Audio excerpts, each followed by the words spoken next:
राधे दोस्तों। अपरा एकादशी के दिन भगवान विष्णु की विधिवत पूजा करने के साथ व्रत रखें। इसके साथ इस व्रत कथा का पाठ अवश्य करें। हिंदू पंचांग के अनुसार ज्येष्ठ मास के कृष्ण पक्ष की एकादशी को अपरा एकादशी के नाम से जाना जाता है। इस दिन भगवान विष्णु के साथ साथ मां लक्ष्मी की विधिवत पूजा करने से यश, कीर्ति, मान सम्मान और धन संपदा की प्राप्ति होती है। इसके साथ ही आपके द्वारा अनजाने में किए गए पापों से मुक्ति मिल जाती है। इसे अचला एकादशी के नाम से भी जानते हैं। इस एकादशी की महत्ता के बारे में स्वयं श्री कृष्ण ने धर्मराज युधिष्ठिर को बताया था।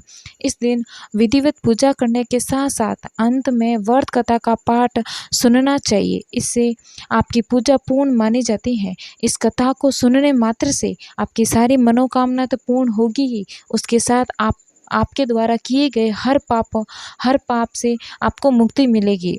अपरा एकादशी है। एकादशी तिथि आरंभ है 23 मई 2025 को प्रातःकाल 1:12 से लेकर 23 मई को रात 10:29 पर समाप्त होगा। पद्म पुराण के अनुसार ज्येष्ठ मास के कृष्ण पक्ष को पड़ने वाली अपरा एकादशी के महत्व के बारे में स्वयं श्री कृष्ण ने बताया था। आइए जानते हैं अपरा एकादशी की संपूर्ण व्रत कथा। इस कथा को सुनने से आपके सारे पाप नष्ट हो जाएंगे। अपरा एकादशी बहुत ही महत्वपूर्ण एकादशी मानी जाती है। युधिष्ठिर ने श्री कृष्ण से पूछा, हे जनार्दन, ज्येष्ठ के कृष्ण पक्ष में किस नाम की एकादशी होती है? मैं उसका महात्म्य सुनना चाहता हूँ, कृपया इसके बारे में मुझे बताएं।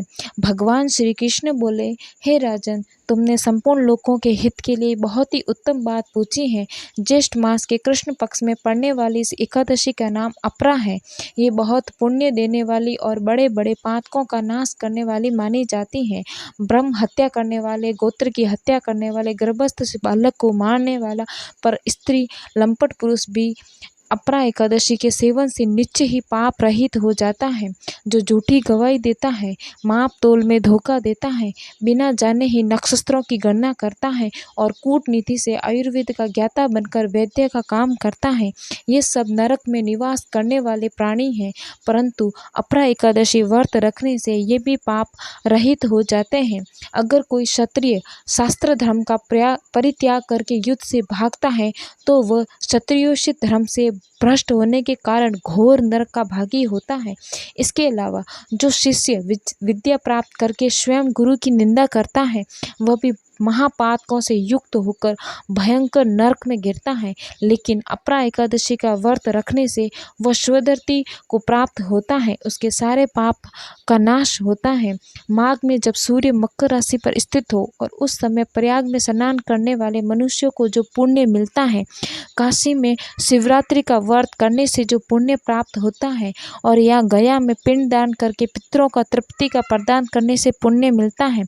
बृहस्पति के सिंह राशि पर स्थित होने पर गोदावरी में स्नान करने वाला व्यक्ति को जो फल मिलता है, बद्रिका धाम की यात्रा के समय भगवान केदार के दर्शन से तथा बद्री तीर्थ के सेवन से जो पुण्य फल उपलब्ध होता है, उसके साथ ही सूर्य ग्रहण के समय कुरुक्षेत्र में दक्षिणा सहित यज्ञ करके हाथी, घोड़ा, स्वर्ण दान करने से जो फल मिलता है, इतना ही सब मात्र अपरा एकादशी का व्रत रखने से घोड़ा और स्वर्ण दान करने से जो फल मिलता है, इतना ही सब मात्र अपरा एकादशी का व्रत करने और विधि विधान से पूजा करने से फल मिल जाता है। इस दिन व्रत रखने के साथ भगवान वामन की पूजा करने से मनुष्य सब पापों से मुक्ति मिल जाती है। इसके साथ ही श्री विष्णु लोक की प्राप्ति के साथ इस व्रत कथा का पाठ करने या फिर सुनने से सहस्त्र गोदान का फल मिलता है। युधिष्ठिर ने कहा, जनार्दन, अपरा का सारा महात्म्य मैंने सुन लिया, अब कथा भी सुना दीजिए। श्री कृष्ण कहते हैं, हे राजन, प्राचीन काल में महिध्वज नामक एक धर्मात्मा राजा था, लेकिन उसका छोटा भाई वज्रध्वज बड़ा ही क्रूर और अधर्मी और अन्यायी था। वह अपने बड़े भाई से द्वेष रखता था। इस द्वेष भाव में एक दिन रात्रि के समय छोटे भाई ने बड़े भाई की हत्या कर दिया।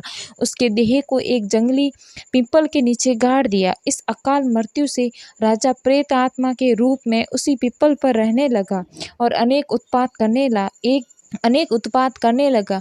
एक दिन अचानक धौम्य नामक ऋषि उधर से गुजरे। उन्होंने प्रेत को देखा और तपोबल से उसके अतीत को जान लिया। अपने तपोबल से प्रेत का उत्पात का कारण समझा। ऋषि ने प्रसन्न होकर उस प्रेत को पीपल के पेड़ से उतारा था, परलोक का विद्या का उपदेश दिया।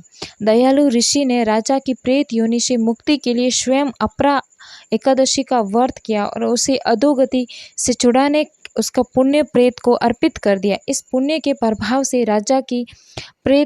दयालु ऋषि ने राजा की प्रेत योनि से मुक्ति के लिए स्वयं ही अपरा एकादशी का व्रत किया और उसे अगति से छुड़ाने का उसका पुण्य प्रेत को अर्पित कर दिया। इस पुण्य के प्रभाव से राजा की प्रेत योनि से मुक्ति मिल गई। वह ऋषि को धन्यवाद देता हुआ दिव्य देह धारण कर पुष्पक विमान में बैठकर स्वर्ग को चला गया। हे राजन, ये अपरा एकादशी की कथा मैंने लोकहित के लिए कही है। इससे सुनने मात्र से मनुष्य के सारे पापों से छूट जाता है, मनुष्य की हर मनोकामनाएं पूर्ण होती हैं। वीडियो के अंत तक बने रहने के लिए धन्यवाद। वीडियो अच्छा लगे तो लाइक करें, शेयर करें, सब्सक्राइब करें। धन्यवाद।